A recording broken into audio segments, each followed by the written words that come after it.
两个人的小森林第27集即将发生的精彩故事。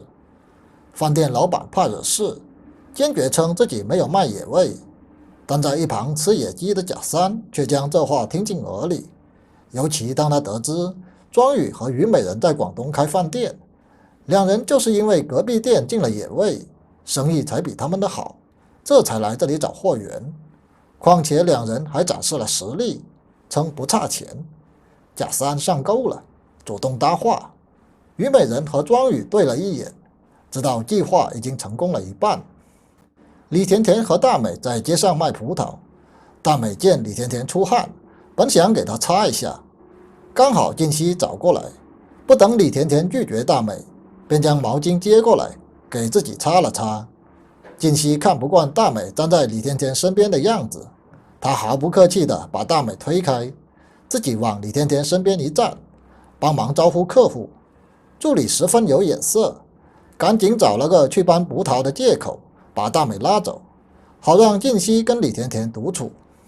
贾三跟庄宇搭话后，特意用广东话试探庄宇，没想到庄宇不仅把饭店的位置说得很具体，就是一口广东话也是十分标准，这让贾三有点相信庄宇的来路。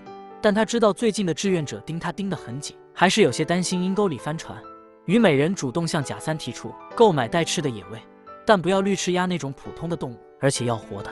贾三知道只有破案才要活的野味，不禁对虞美人产生怀疑。庄宇事事补救，称虞美人上过一次当，所以才这样谨慎。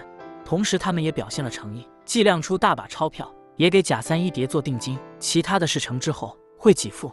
贾三大包大揽道，只要是钱到位，就没有他搞不来的活。约定有消息了就给庄宇打电话。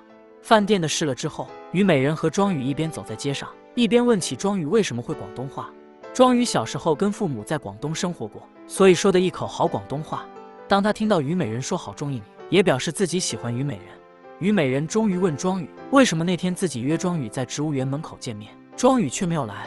庄宇正要解释，电话突然响起，原来是贾三有了消息，约庄宇见面。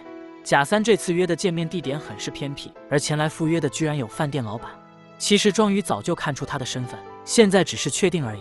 饭店老板对庄宇并不是全然的信任，他打电话到天鹅酒店验证，没想到酒店反馈来的信息果然与庄宇一致，就连电话也对得上。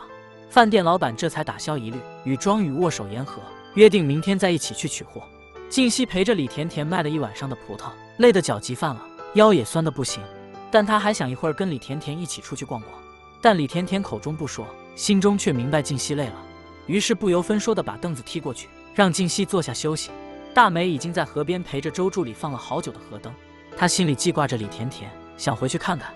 可周助理此时的作用便是拖住大美，自然不会放她走，这可愁坏了大美。周助理劝大美许一个愿望，大美含愿写下明年再也不要跟男人一起过七夕。此时吕简也正和男人一起过七夕，她实在看不下去。庄宇的两个徒弟哥俩好，你一口我一口的吃零食聊天，他不禁感叹自己怎么这么倒霉，跟这两人混在一块。虞美人想提前报警，但庄宇认为贾三还没定地点，不宜打草惊蛇，并且庄宇愿意为了完成虞美人的梦想冒风险。虞美人心里其实挺担心庄宇的安全，但她也很担心那些鸟，便默认了庄宇的计划。临进门前，庄宇给了虞美人一串干花，祝她七夕快乐。虞美人赶紧回房间，细看干花后发现这是庄宇早就准备好的。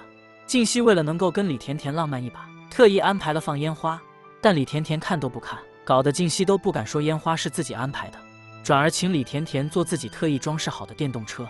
可惜他没想到车子没电，跟大美、周助理费了好大的劲才把李甜甜送回家。回到家里的李甜甜得知静熙带着周助理帮忙把家里的瓦片修好，心里十分感动。